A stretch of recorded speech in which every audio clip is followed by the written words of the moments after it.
Hi Hashim here. എൻ്റെ junction എന്ന് പറയുന്ന യൂട്യൂബ് ചാനലിൽ കുറേ ആൾക്കാർ ഇൻഷുറൻസിനെ കുറിച്ച് വീഡിയോ ചെയ്യണമെന്നൊക്കെ പറഞ്ഞിട്ട് കുറേ റിക്വസ്റ്റ് അയച്ചിട്ടുണ്ടായിരുന്നു. അപ്പോൾ ഇൻഷുറൻസിനെ കുറിച്ച് എല്ലാം പറയുന്നതിന് പകരം നിങ്ങൾക്ക് പ്രയോജനപ്പെട്ട വളരെ ഇൻട്രസ്റ്റിംഗ് ആയിട്ടുള്ള ഒരു കാര്യം പറയാം. വേറൊന്നുമല്ല, നിങ്ങൾക്ക് കാർ ഉണ്ടാവും. അപ്പോൾ തേർഡ് പാർട്ടി ഇൻഷുറൻസ് എന്താണെന്ന് ഞാൻ നിങ്ങളുടെ ഇപ്പോൾ പറഞ്ഞുതരാം. ഒരു കാറുള്ള ആൾക്കാരെ സംബന്ധിച്ച് തേർഡ് പാർട്ടി ഇൻഷുറൻസ് വളരെ ഇമ്പോർട്ടൻ്റ് ആണ്. അപ്പോൾ എന്താണ് തേർഡ് പാർട്ടി ഇൻഷുറൻസ് നോക്കാം. ഇത് നിങ്ങളുടെ കാറാണെന്ന് വിചാരിക്കുക. ഓക്കെ, ഇത് നിങ്ങളുടെ കാറ്. ഇത് വണ്ടി ഓടിക്കുന്ന നിങ്ങളാണ് ഇതിൻ്റെ ഡ്രൈവർ. നമ്മൾ റോഡിൽ പോകുമ്പോൾ ഒരുപാട് അപകടങ്ങളൊക്കെ ഉണ്ടാകാനുള്ള സാധ്യതയുണ്ട്. അപകടം ഉണ്ടാകുന്നുള്ള ഉറപ്പല്ലല്ലോ. അപകടമുള്ള ചാൻസ് അതിൽ നിന്നുണ്ടാകുന്ന ഫൈനാൻഷ്യൽ ലോസ് കോമ്പൻസേറ്റ് ചെയ്യാനാണ് നമ്മൾ ഇൻഷുറൻസ് എടുക്കുന്നത്. അതായത് സാമ്പത്തിക നഷ്ടം കവർ ചെയ്യാനാണ് ഇൻഷുറൻസ് ഒരാൾ എടുക്കുന്നത്. അപ്പോൾ നിങ്ങൾ വണ്ടി ഓടിച്ചുകൊണ്ട് പോകുന്നു. നിങ്ങൾക്ക് റോഡിൽ പോകുന്ന സമയത്ത് നിങ്ങളെ ഒരു വണ്ടി വന്ന് ഇടിക്കാനോ അതുകൊണ്ട് നിങ്ങളൊരു വണ്ടി ഇടിക്കാനും നിങ്ങൾ റോഡിൽ പോകുന്ന അല്ലെങ്കിൽ റോഡിലുള്ള ഒരു പോസ്റ്റിൽ ഇടിക്കാനോ അല്ലെങ്കിൽ ബിൽഡിങ്ങിൽ ഇടിക്കാനോ ഒക്കെ ഉള്ള സാധ്യത മാത്രമാണുള്ളത്. ആ സാധ്യത ഉള്ളപ്പോൾ അത് ഉണ്ടാക്കുന്ന നഷ്ടം നികത്തുക എന്നുള്ളതാണ് ഒരു ഇൻഷുറൻസിൻ്റെ റെസ്പോൺസിബിലിറ്റി എന്ന് പറഞ്ഞാൽ. ഇപ്പോൾ ഞാൻ നേരത്തെ പറഞ്ഞ പോലെ കാറുണ്ട്, നിങ്ങളുണ്ട്. അപ്പോൾ എന്തൊക്കെയാണ് അപകട സാധ്യത വരാൻ പോകുന്നത്? നിങ്ങൾ ഒരു വണ്ടിയിൽ കൊണ്ടുപോയി ഇടിച്ചു. അത് മൂന്നാമതൊരാളുടെ വണ്ടിയാണെന്ന് വിചാരിക്കുക. ഓക്കെ, ആ വണ്ടിക്ക് നിങ്ങൾ ഉണ്ടാക്കുന്ന ഒരു ഡാമേജ്.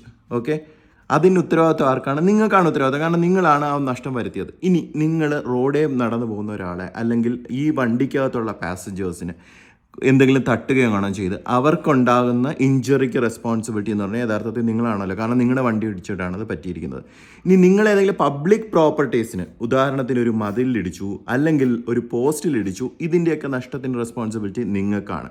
അപ്പോൾ നമ്മൾ യഥാർത്ഥത്തിൽ ഇൻഷുറൻസ് എടുക്കുന്ന സമയത്ത് നിങ്ങളുടെ വണ്ടിയുടെ ഡാമേജ് കവർ ചെയ്യണം, നിങ്ങൾക്കുണ്ടാകുന്ന ഇഞ്ചുറീസ് അല്ലെങ്കിൽ നിങ്ങളുടെ വണ്ടിക്കകത്തുള്ള പാസഞ്ചേഴ്സിൻ്റെ റെസ്പോൺസിബിലിറ്റി ഇതെല്ലാം കവർ ചെയ്യണം. പക്ഷേ നിങ്ങൾ മൂന്നാമതൊരാൾക്ക് ഉണ്ടാക്കുന്ന ഡാമേജസ്, അതായത് ഈ വണ്ടിക്കകത്തുള്ള ആൾക്കാർ ഈ പോസ്റ്റ് ഇടിച്ചു അതിനുള്ള നഷ്ടം ഒക്കെ കവർ ചെയ്യുന്നതിന് യഥാർത്ഥത്തിൽ ഇൻഷുറൻസ് മാൻഡേറ്ററി ആണ്.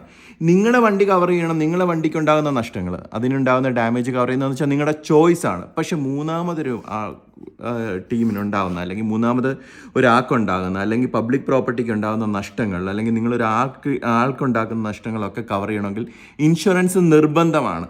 നമ്മളിപ്പോൾ UAE-യിലാണുള്ളത്. UAE സംബന്ധിച്ച് ഇനി കാർ ഇൻഷുറൻസ് എടുക്കുമ്പോൾ ഏറ്റവും മാൻഡേറ്ററി ആയിട്ടുള്ള minimum insurance third party liability പോളിസിയാണ്. അതിൽ യാതൊരു എക്സ്ക്യൂസും ഇല്ല. അത് നിങ്ങൾ എടുത്താൽ മാത്രമാണ് പറ്റുക, തേർഡ് പാർട്ടി ലയബിലിറ്റി പോളിസീസ്. അപ്പോൾ അത് എടുത്തു കഴിഞ്ഞാൽ മാത്രമാണ് നിങ്ങൾക്കൊരു കാർ രജിസ്റ്റർ ചെയ്യാൻ പറ്റുകയുള്ളൂ ട്രാഫിക് സിസ്റ്റത്തിൽ. മനസ്സിലായല്ലോ? അപ്പോൾ പക്ഷേ നിങ്ങളുടെ വണ്ടി നിങ്ങൾ ബാക്കിയുള്ള ഡാമേജ് എന്ന് പറഞ്ഞാൽ ഒരു ചോയ്സ് ആണെന്ന് ഞാൻ നേരത്തെ പറഞ്ഞു. അതും കൂടെ ചേർത്ത് കവർ ചെയ്യുന്നത്, അതിനെയാണ് ഓൺ ഡാമേജ് എന്ന് പറയുന്നത്. അതും കൂടെ ചേർത്ത് കവർ ചെയ്യുമ്പോൾ നമ്മൾ അതിനെ കോംപ്രഹെൻസീവ് ഇൻഷുറൻസ് എന്ന് പറയും. പക്ഷേ ഇത് മാത്രമാണ് നിങ്ങൾ കവർ അതിനെ തേർഡ് പാർട്ടി ലയബിലിറ്റി പോളിസി എന്നാണ് പറയുന്നത്. അപ്പോൾ നിങ്ങൾക്ക് എന്താണ് തേർഡ് പാർട്ടി ലയബിലിറ്റി പോളിസി എന്ന് മനസ്സിലായി കാണും. കാരണം ചില ആൾക്കാരൊക്കെ ഇൻഷുറൻസിനെ കുറിച്ച് പറയുമ്പോൾ സെക്കൻഡ് പാർട്ടി എന്നൊക്കെ പറയാറുണ്ട്. യഥാർത്ഥത്തിൽ തേർഡ് പാർട്ടി ലയബിലിറ്റി പോളിസി വളരെ സിമ്പിളാണ്. നമ്മൾ കാരണം ഒരാൾക്കുണ്ടാകുന്ന ഡാമേജ് കവർ ചെയ്യുക എന്നുള്ളതാണ് തേർഡ് പാർട്ടി ലയബിലിറ്റി പോളിസിയുടെ ലക്ഷ്യം എന്ന് പറഞ്ഞാൽ. ഇതുപോലെ വളരെ ഇൻട്രസ്റ്റിംഗ് ആയിട്ടുള്ള വീഡിയോസ് ആയിട്ട് നമുക്ക് വീണ്ടും കാണാം. എൻ്റെ യൂട്യൂബ് ചാനൽ സബ്സ്ക്രൈബ് ചെയ്യുക, അതുപോലെ ഈ പേജും ഫോളോ ചെയ്യുക. Thank you very much.